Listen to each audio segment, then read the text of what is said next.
Les actualités du développement durable et de la santé environnementale, c'est sur les podcasts de Radio Fréquence RSE.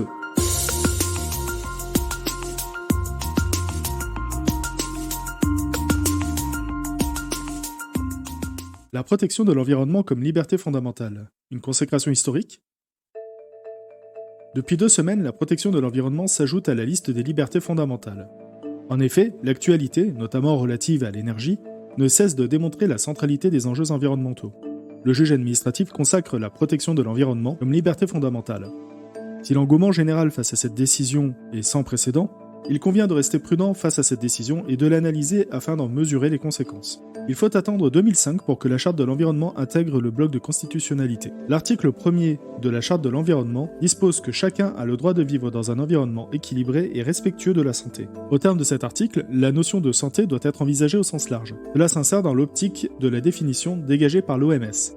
La santé est un état de complet bien-être physique, mental et social et ne consiste pas seulement en une absence de maladie ou d'infirmité. Il apparaît nécessaire de développer cette appréhension globale, pluridisciplinaire et holistique de la santé, dont le projet One Health est l'illustration parfaite. Assurément, la protection de la santé peut être au cœur des prochaines batailles. Afin d'appuyer ces propos, la crise sanitaire souligne les interactions entre la santé et l'environnement.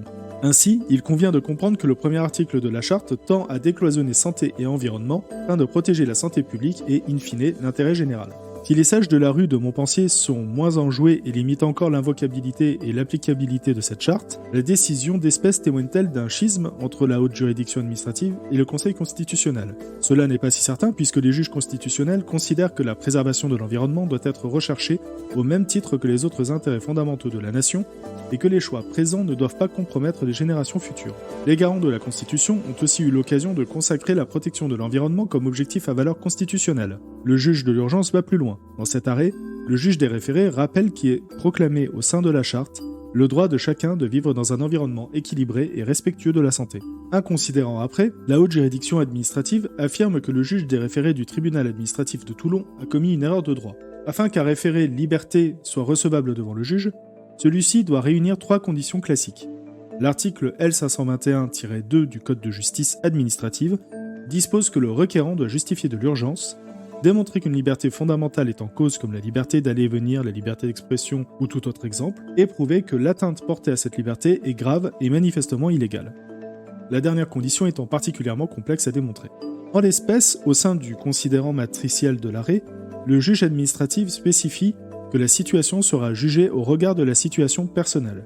Autrement dit, le juge effectuera une application in concreto à l'aune de ces conditions où son cadre de vie sont gravement et directement affectés ou des intérêts qu'elle entend défendre.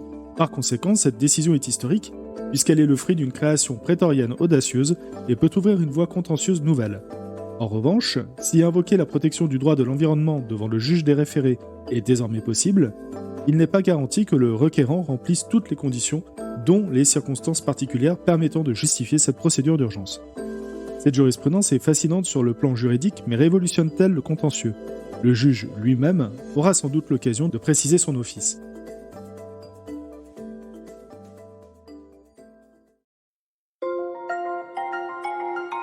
Pour suivre l'actualité de Radio Fréquence RSE et retrouver tous nos épisodes de podcast, vous pouvez nous suivre sur Apple Podcast, Spotify, Deezer, Podcast Addict, YouTube, Amazon Music, Google Podcast et bien entendu sur la plateforme Ocha.